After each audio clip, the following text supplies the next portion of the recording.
If you start seeing yourself as part of the bigger picture, be it as an entity, as a business, be it as an individual, you all of a sudden start benefiting from the energy of others.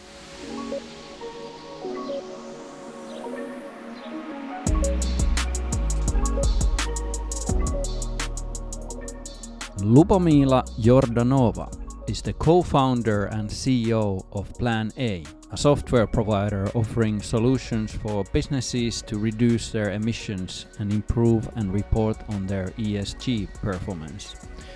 Originally from Bulgaria, Lubomila has won multiple awards under her belt, such as Forbes 30 Under 30, Obama Europe Leader and MIT Innovator Under 35.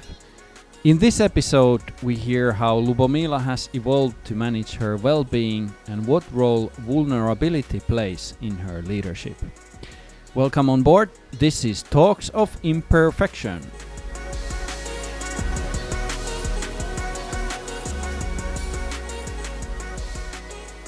Ever since I was a child, I've always been observing nature and seeing how phenomenal of a painter and designer she is. And I think the best example for me personally has always been animals altogether. When you start studying animals, you see quite quickly that they live in perfect equilibrium with their ecosystem, be it the way they eat, be it the way they are dressed with their fur and their patterns. And the only reflection to perfection that I've found in my life has really been that. Finding my angle to just analyze how incredible this ecosystem in which we are is and how easy flowing all the processes within it are, unlike some of the processes when it comes to humans. Nice. Welcome to Talks of Imperfection. And thank you for having me. Well, let's dive into Plan A. You have ramped it up as a CEO together with your team rather fast. Could you walk us through how it all came to this point? My journey finding Plan A was really one of a lot of serendipity, but also a lot of soul searching, I guess. In 2016, I found myself disengaged with my job that I was having then. I was in a relationship that wasn't particularly positive, and also Brexit had just happened. So I was looking for a lot of answers on many topics, and within the same time, I went on a trip to Morocco, where instead of surfing, I ended up finding myself on a beach, which I had to clean from plastic, which was the beginning of a long journey of learning about climate change. After this trip, I absolutely became obsessed with the topic of climate change, pollution, the impact of people on the planet. And within 1 year, I had a bit too much information on the topic and too much concern for where we were headed, and felt the utmost responsibility to take action myself, regardless of the fact that I didn't know quite well if this was going to be a successful venture or if this was going to be a project that could lead to outcome aligned to the problem that I was trying to solve. Today, we're a company of over 100 people based across Europe, and we help companies eliminate their negative impact on the planet. What it is in practice that you offer for your clients? We have a software as a service platform that enables businesses to assess their environmental performance, to get automatically a prescription on how they can improve, and finally to report on that and be aligned to all the legislation that has been coming up lately. And you've been in the front line raising money. That has been rather successful, right?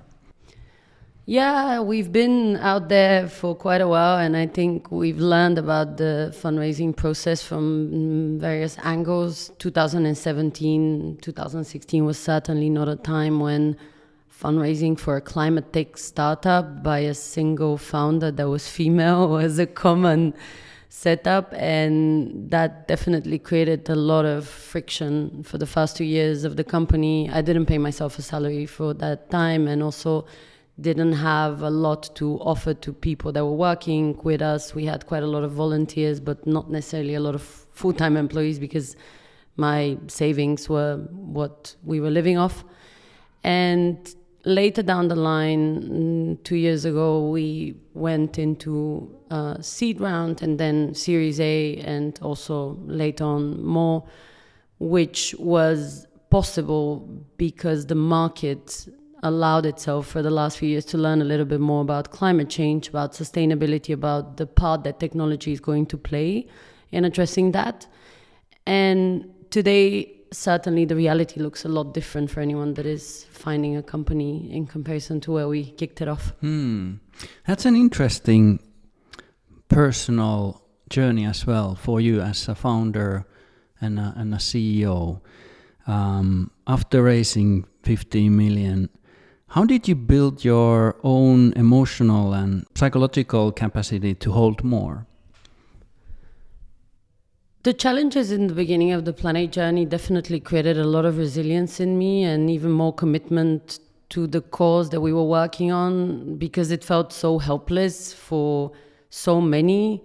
And our resilience was what was needed in order for the problem to be addressed, given no one else was addressing it. Today, we're a big community. There's so many different stakeholders taking action, and it feels a lot more of a reality where there's reckoning for the size and the scale and the magnitude of the problem. When this started, for me, the biggest challenge was really to wrap my head around, first of all, the theoretical, the scientific side of the story, but then also to learn to manage my emotions about how I felt about all the facts that I was gathering. Being so deeply connected to so much human trauma and also so much devastation on a biodiversity ecosystem level, you kind of end up developing a lot of sadness, a lot of feelings of anxiety. And that was probably the most important step that I took for myself in the first few years. It took up until last year to be able to fully be capable of detaching myself from how I felt about the problem that we're solving and really being able to act on it within the day-to-day. Can you describe it a bit more in details? What was the kind of despair and those negative emotions you were feeling back in that day? In 2016, I found myself in front of a lot of scientific papers, a lot of documentaries, a lot of articles, books, and any kind of format of content that would equip me with enough knowledge to build the big picture on what problem we were trying to solve. And it became quite evident that there's 3 key outcomes that became the hypothesis behind Plan A. The first one was that businesses had the biggest part to play in addressing climate change. The second was that this was a collaborative effort. It was never going to be the act of one stakeholder for this big problem to be addressed. And then the final and probably most fundamental was that science needed to be at the core of every decision making that is being made for addressing climate change. To get to this point, I had to gather a lot of different sorts of information, accounts of how it is on the ground for people that are coming from indigenous communities, accounts for how scientists have been talking about this for decades.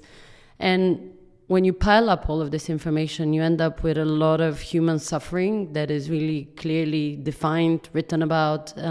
You also see a lot of species going extinct, which might not be in the same way described, but you can only imagine what it means for an ecosystem when key elements of it start dying.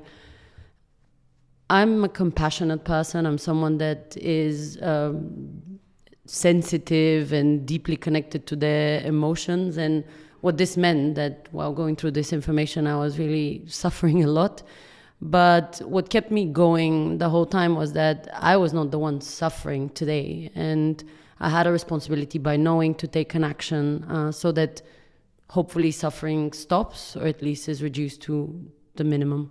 And I guess that takes you to drawing lines as well. How was it for you?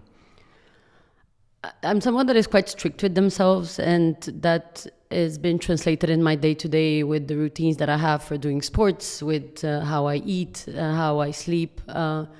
I'm not fanatic about any of these things, but I make sure that I get what my body, my mind needs in the particular moment. With this in mind, I've been able to really set boundaries between me and some of the emotional elements associated to my work, and really be focused on where we're headed rather than what is the status quo. Because if you spend too much time on what is happening at the moment, you just drown into all the issues, because unfortunately reality is not incredibly positive at the moment. What's your definition for perfection and imperfection? Perfection for me is nature. I think there's no flaws that you can find in the way all the different elements, all the different species, all the different stakeholders within this ecosystem operate on. There's also a lot of genius in all the design and how these different elements coexist and collaborate and also even get into conflicts. Imperfection, on the other side, in my opinion, is the human, and that doesn't make us a failure or an element that needs to be eliminated, but rather gives us the chance to trial and error everything that we go through to get to the point where we're the closest to perfection but never perfect. And how the human imperfection is happening in your life? I'm an incredibly clumsy person, so I'm constantly having little spots of coffee on my shirt or little and kind of steps that go a bit wrong on the street, which makes me jump a little. That's one thing that has been consistently part of my life and is really constantly repeated to me in my mind, that there's no perfection in being human. On a more serious level, I guess the human soul and the human as an entity is a constant evolution. And in my mind, we're always going towards what we see in nature, but we're not there at the starting point. We're kind of this unmolded, unshaped sculpture that needs a lot of different experiences to be able to get to a point where they can fulfill their mission in a complete manner. But in order for this to happen, you need to accept that the way you feel, the way you act, the way you respond to reality is always going to be shaping itself down the line rather than be constant. And that what makes a human imperfect, but also what makes us, I think, one of the most exciting and unique and hopefully hopeful elements that is evolving and that can also bring a lot of elements to this evolution that the whole humanity, but also the whole, I would say, ecosystem we live in is going through. And as a leader, how you take care of your own well-being?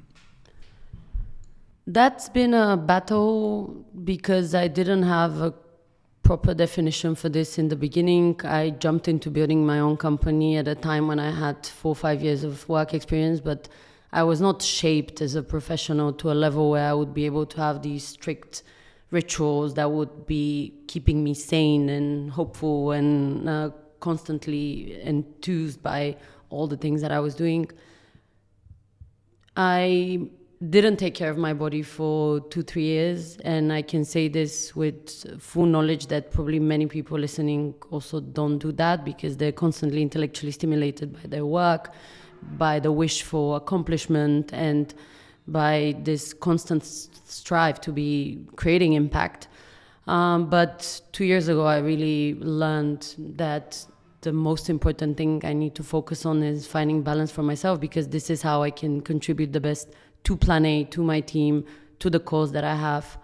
What I do today is a lot of sports. I do sports every single day, except maybe one day of the week. What sports you're doing? Today I went for a run. Yesterday I did yoga. The day before I was doing an aerobics class. And last week I was doing ballet, climbing. And I try to diversify a lot because I get quite easily bored. I meditate as well, and that's something that really has helped me set the scene for the day.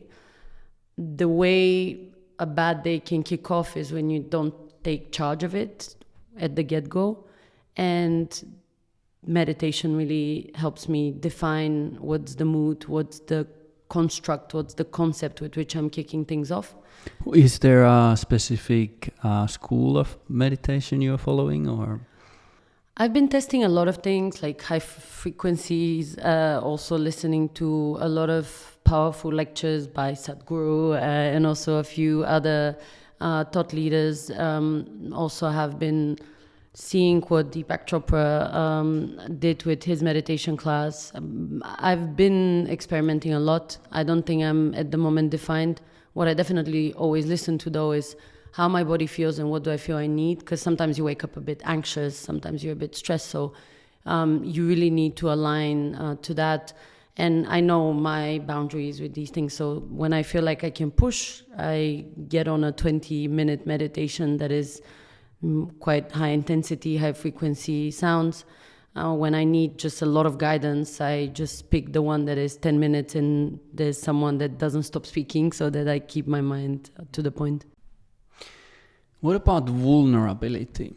What is your relationship with that, and can we see that in your leadership? Absolutely. Vulnerability is one of the key components of being a founder, good leader, any kind of community lead.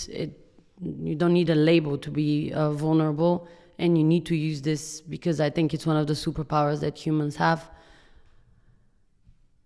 The main reason why someone does something with you in a project, in a team, is because they are in one way or another connected to your vision, and in a way connected to your leadership or your capacity to make decisions that would be aligned to what they wish to see.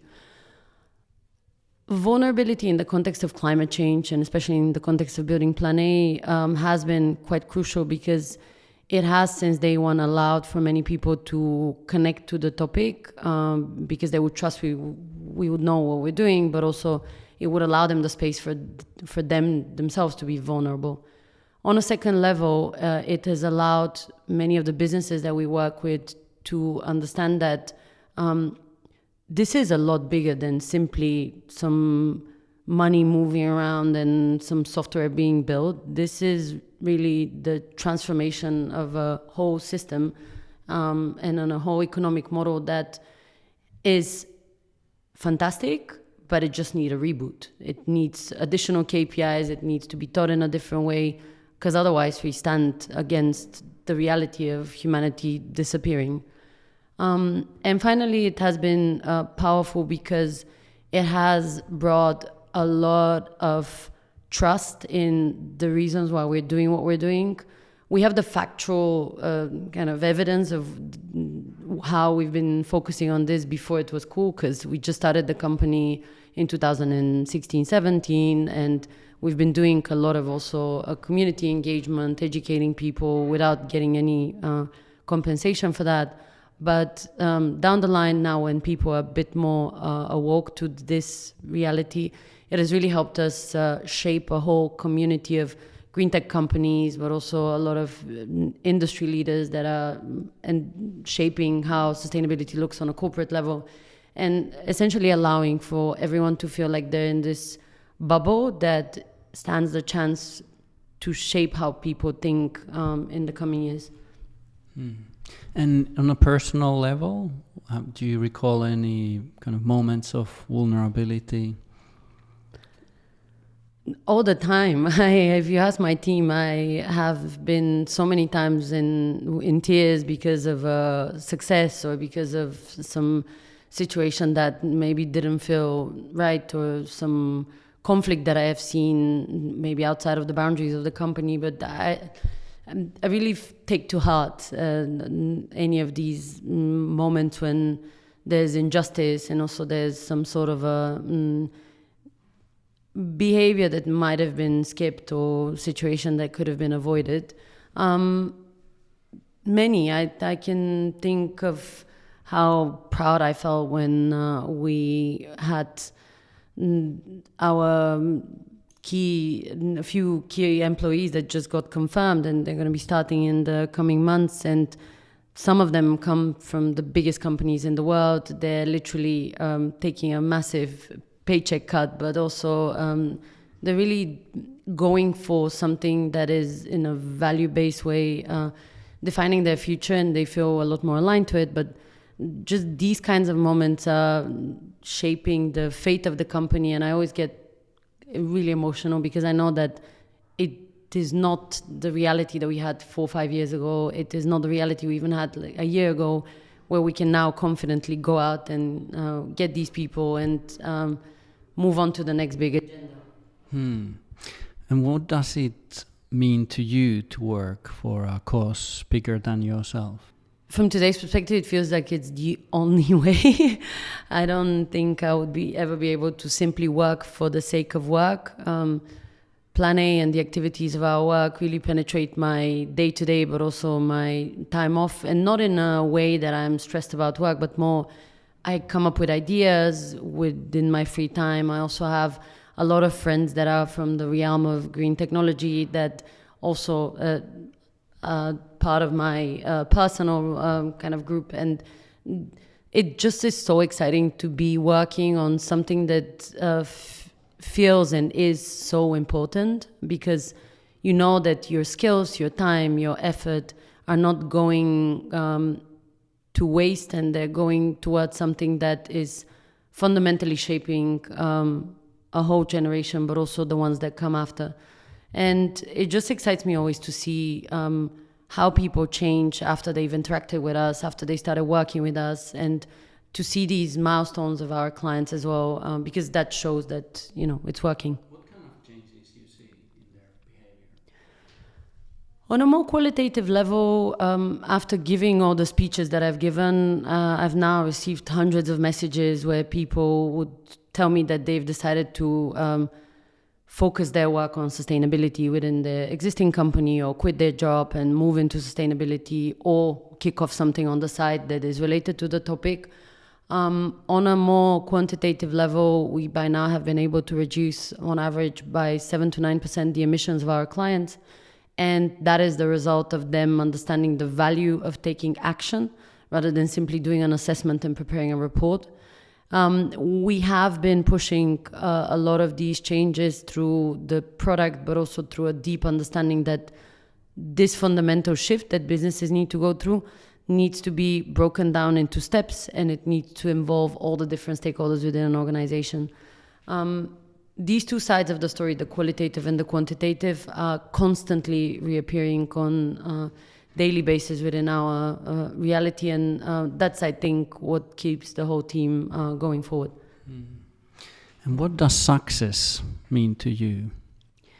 In our domain, it's a bit of a difficult one. I think success is unachievable in a way, because you have to be able to tackle the big issue that is climate change. And I don't think we would be at any point fully successful, because that would mean that we would see all of the negative impacts of climate change essentially stopping.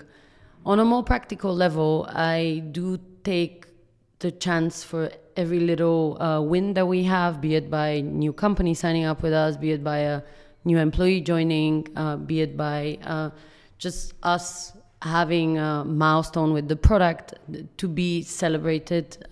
We have a lot of these mini aha moments, a lot of moments where people's work needs to be recognized and needs to be celebrated. And these are, for me, successes. They go outside of me. They're not about me. They're about the team. They're about the client success. They're about really seeing the progress on the larger story, where the true success is going to be. But let's see. We chat in a few years to see if we're getting any closer. And what about on the personal side? What is a successful life? What it means to you? I think finding balance has been a big success for me. It was not something I valued, but because I had not yet touched it to know that it would make me so different as a person. I've become so much more calm and so much more mature and capable of going through all sorts of situations, good, bad, challenging or not, with a level-headed mind and a lot of calmness and a lot of positivity. Another success has been really to spend time on finding out what I love to do outside of Plan A. It's really difficult when you're building something that you care about so much to actually focus on finding your hobbies and exciting activities that are not work, because it's just already so exciting to be working on Plan A. And in the last few months, I've spent conscious time on figuring this out, and it has really made me a lot more fulfilled and a bit more curious about things and maybe a bit particular. What has been those like examples of the past few months where you've been more connected and you have kind of unlocked those personal space things? So there's been 3 key elements. One has been sports, and that's where I get so much energy and so much excitement by moving my body as soon as I wake up or after a long day. That probably sounds quite trivial, but once you start implementing it on a daily basis, it makes a massive difference. The second one has been painting. I don't think I have a really good style, but I definitely think that it is a really interesting stress release, and it's quite funny. Like if I can show you some of my creations, I don't think they're going in any gallery, but at least it shows that there's a lot of energy that needed to come out in one way or another. And the final one has been making my own cosmetics. I'm not selling anything, obviously, it's just for my own purpose, but finding how to use like different oils and different products and so on and making them into something that then you put on your skin, it's quite mind-blowing because it's really effective, and it's you feel like a bit like a chemist because you're putting together stuff and it needs to be the right proportion, and you put little labels what it was, like a bit of a pharmacy from the old days kind of vibe. Nice. And what comes out when you paint? There's a lot of color. There's a lot of non-worldly visuals. There's the last one that I did was like all these trees that were coming from all sides of the paper. So they were not necessarily on the floor, but they were like from the sky, and I don't even know what was going on there. There's been a lot of Pollock kind of vibe as well. So yeah, I guess I have endless amounts of energy, and that's another demonstration that it needs to come out in one way or another. And you had a collaboration with the Obama Foundation. How was that?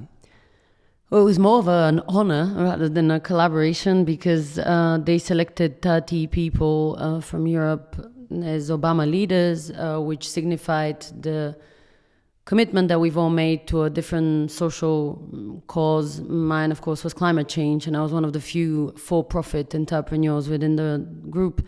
Many of the other people were and are activists, young politicians, people with commitment to issues like climate change, but working on them from a different angle.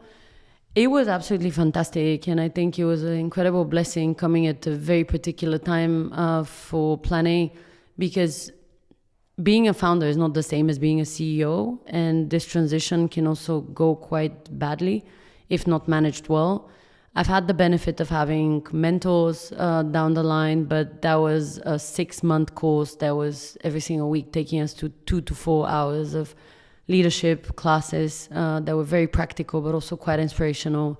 We met a lot of people, including President Obama, like the mayor of London, Sadiq Khan, and also some of the advisors of the Obama administration when that was kind of the setup in the White House.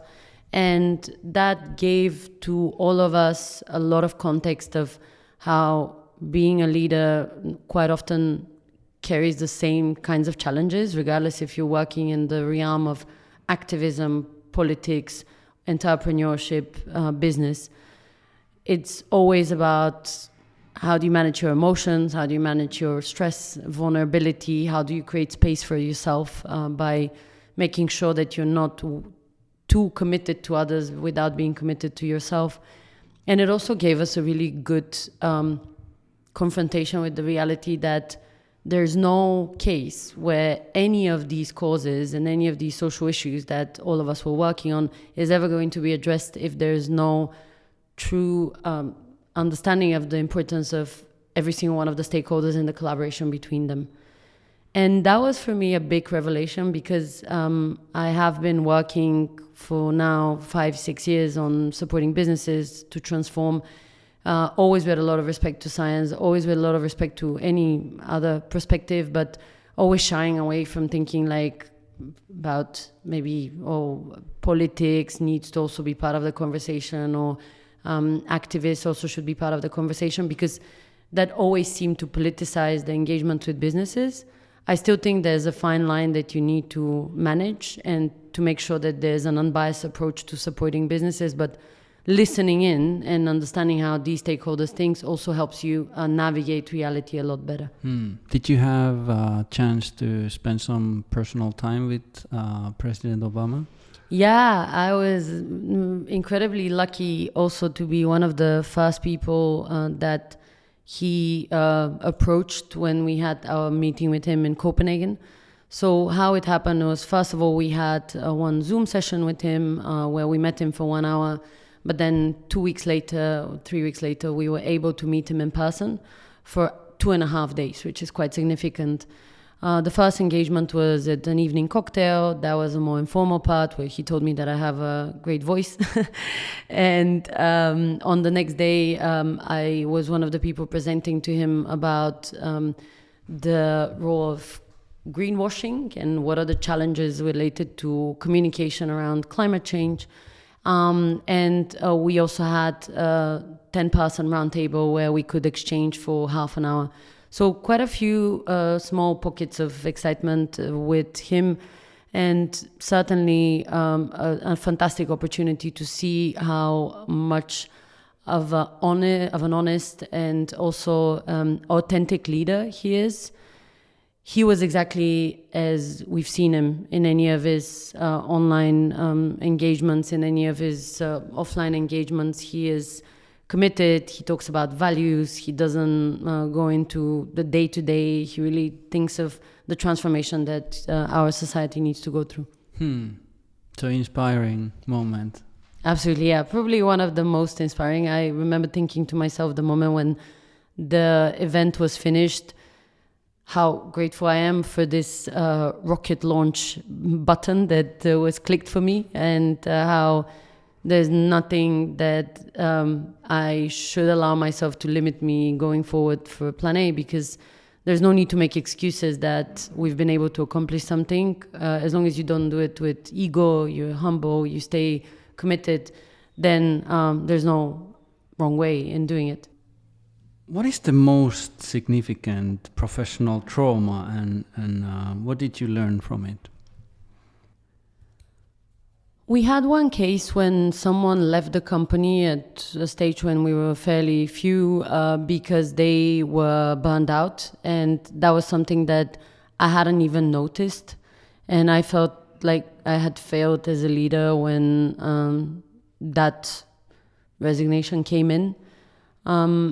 After that, I really had a reckoning. I took a long time to process it, and also spoke to a lot of people that had gone through a similar situation, or had at least been signaled by the employees that maybe there was a boundary that had been crossed. And what this has led to today is that I have a very clear view of all the different steps that I need to take in order to distance myself from my emotions, but also from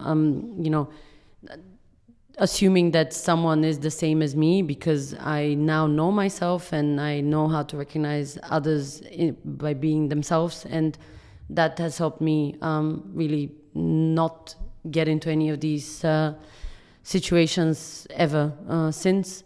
But that was definitely quite traumatic, because it really felt like I had failed. And I don't believe in the concept of failure, because I think everything is a learning, but it really felt exhausting to think of having gone through this, not for myself, but for this person that had been thinking about this for a long time, committed to the cause, but then it was like too much, so they left. A lot of self-blaming. Yeah, in a way, it felt like I had skipped listening to some lessons that I should have from all the books that I had read and also from all the conversations I had had. But that was many years ago, and now I feel like this is a case which has helped shape a culture which is really respecting people's boundaries, patterns, rituals, ways of doing things that is, I would say, a lot more mature than maybe at the time when this event happened. What would be the kind of key learning for a startup founder who has the risk to encounter similar circumstances? What would be your kind of mentoring? The fact that you have a lot of skin in the game doesn't mean that others have, because A, they're not the co-founder, B, they're not also the ones that came up with the idea that created this company, that has pushed you on a daily basis to be going forward with this. And when you process this, when you understand this, you figure out that people have boundaries, people also have the necessity to be allowed to define their own day-to-day, and also maybe even their workload. The more professional they are down the line, because they've worked in many places, the more they know actually what it takes for them to get something done. And probably the final and key learning is really open communication, because this case could have been avoided if there was an environment where this person felt comfortable to say early on that they felt like this was too much, rather than just offering their resignation. And by opening up the conversation already when the company is like 2, 3, 4 people about how do you feel? Has this been a tough week? Has this been a good one, bad one? What could we have done to make it better? You actually end up probably securing that these people are going to become advocates for you once there's a challenging situation, maybe with another person that is not caused by the same thing, but even if it's something else, because they know that you have their feelings and their success and their kind of mindfulness and stable mind in the back of your mind is something they need to be, that you're responsible for. Why it's so hard to spot those cases? What do you think? Honestly, in the case that I'm thinking of, it was me being immature and finding business, and also probably expecting from others what I was expecting from myself. I think it was, it's a matter of that. Like if you're too unclear on where you headed, and you maybe are trying to figure out so many things at the same time, you maybe just don't have the attention span to notice these things, but you need to consciously develop the time and spend the effort to be able to recognize them, because otherwise you miss the opportunity to be getting these people through all these challenging steps that building a company includes, because the smaller the company is, the quicker the shift cycles are. So that, I think, helps. And what is your advice to young founders striving for perfection in your industry? Give up already now. I think striving for perfection is not a good idea, because you're never going to be able to achieve it. When you say you strive for perfection, that means that you have a template in your mind of what the outcome should be, and the outcome is never like that. It actually could be better, but because you have a template already defined in what should happen, you end up limiting the opportunities for this to really be a positive surprise of how it was even better than that. I allow myself to have perfection when it comes to, for example, design and little things like slides and so on, and that's the way I filter out and I channel my energy and need for having something that is perfect, because that's the kind of place where you can control that. you can see perfection in a beautifully designed slide. You can see perfection in a beautifully designed poster. But this is where perfection seeking finishes. I think now I've learned to love being surprised by an outcome. Because as long as you know the building blocks of what success in your context should be like, then you should allow for this to come out in the way the external forces are going to shape it as well, because that's probably the best outcome and is the best outcome that you can get in any case. What have you forgiven for yourself? I definitely had the need to work really hard all the time and kill myself and be exhausted, and that's something that came probably through the experiences that I had in my previous jobs before Plan A. I keep on working 6 days a week. I keep on working until late, but now I've started listening to my body and also to my mind, and when I see that what's coming out is taking me 5 more minutes than what it usually does, I just shut off the computer and I leave, because I know that I can be really efficient with my time and I don't like to waste my time. So I've forgiven myself this need to make the hours rather than to make the quality. Now I'm only seeking quality with anything that I touch. And what this means is that some days are longer, some days are shorter. But it means that at the end of each day, I can, in an incredibly satisfied manner, just close off and leave the office and immediately switch off, because I know that I've done my best. Mm-hmm. And what's your relationship with sacrifices? I'm a cause-driven person, so I think I've sacrificed a lot, but I don't think sacrifice is something that needs to be negative. It's more a substitute. It's something that is the choice that you've made in effort to select what you prioritize. I think sacrifice is with the connotation of what probably religion has taught us, of being there to demonstrate our suffering and commitments to the gods and so on. That probably is a bit of an outlandish concept for me. I actually believe that there's good times for all sorts of things in life, and you need to know how to prioritize well. And for me, one commitment that I've made is at the moment Plan A is definitely my big priority, and I skip going to parties because I know I need to go at 8 a.m. on the next day to have a very important meeting, or because I really need these 5 hours in the morning to prepare something. But that doesn't feel like a sacrifice. It's more, I know what I find to be important in my life. And how about those kind of personal, internal sacrifices? Have you encountered them? One of the concepts I've always had a battle with is this whole idea of work-life balance, because at the get-go there's a wrong connotation, because all of a sudden like life does not include work, and work is an equivalent size of a concept of life. And I think if you look at that perspective, I feel like probably the first few years of Plan A, I had to focus a lot more on work. Now I've learned to balance myself, to find the ways in which I get balanced, and to spend time on them, to recuperate, to be energized, rejuvenated again. And that has led to kind of shifting my attention from one topic to the other quicker. I think at different points in people's lives, there's different topics that lead the way, and one needs to recognize what matters at that point. I don't think extraordinary results come by trying to find balance in everything that you do, because you're just going to be probably average good at everything. It's not about being able to master 300 sports, and it really is about the one thing that you have found, that you appreciate, that you want to be good at, that you spend maybe more time on, which immediately removes balance because you're spending more time on it.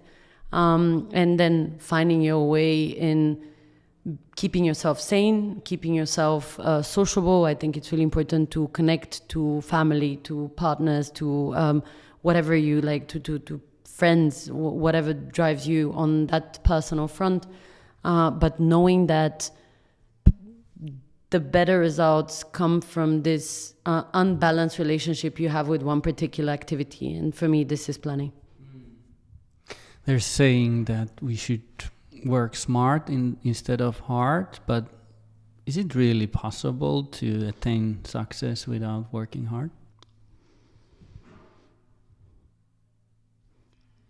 I don't think there's one way of doing anything in life, and I think the phenomenal successes of people that maybe became the most famous sports people without having legs, or the people that are phenomenal musicians without being able to see and to look at notes, is a demonstration that there's no one way of doing a good and fantastic and phenomenal and inspiring work within a certain domain.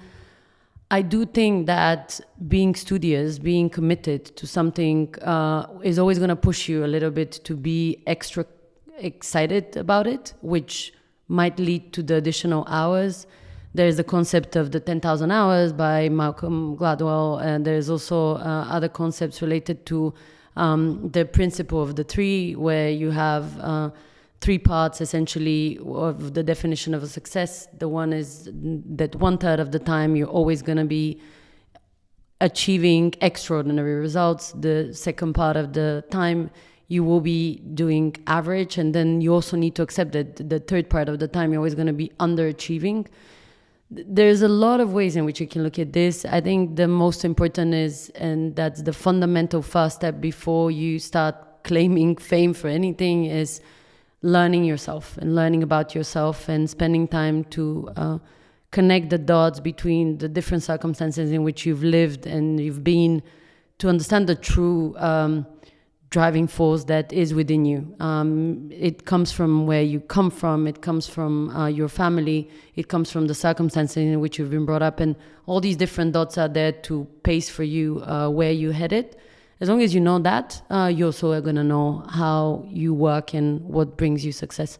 And how you see your personal future, where you are in 5 years? I am now happy, and I think in 5 years' time I'm also going to be happy. There's a lot of building blocks that contribute to this happiness today, and I think they're just going to continue evolving on a personal, on a professional level.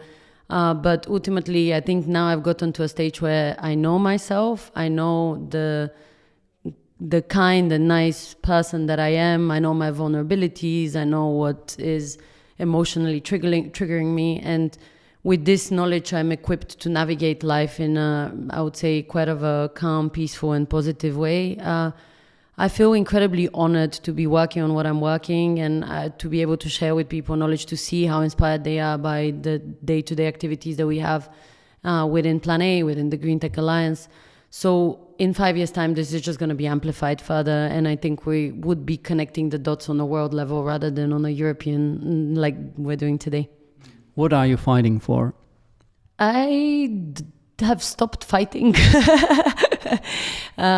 We used to say all the time in the beginning of Plan A in the fight against climate change. I think fighting has a negative connotation. It's a bit too much of a word that maybe creates a bit of a energy that starts bubbling and doesn't make anyone feel immediately connected.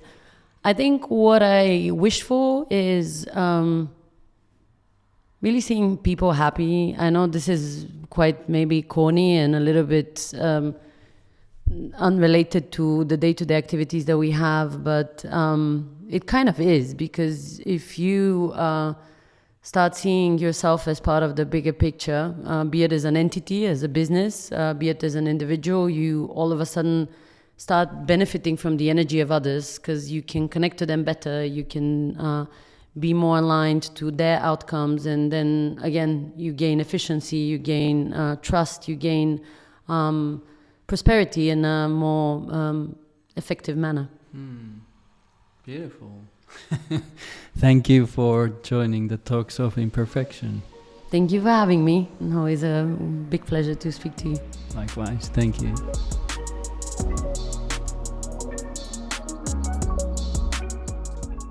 Thank you for listening to the Talks of Imperfection. The podcast is enabled by Edita Prima, the kindest Nordic tech company that orchestrates automated customer journeys to perfection by turning data friendly. That's all, folks. It was good to have you on board. Please subscribe to the podcast, follow us on Instagram, and hold tight until the next episode.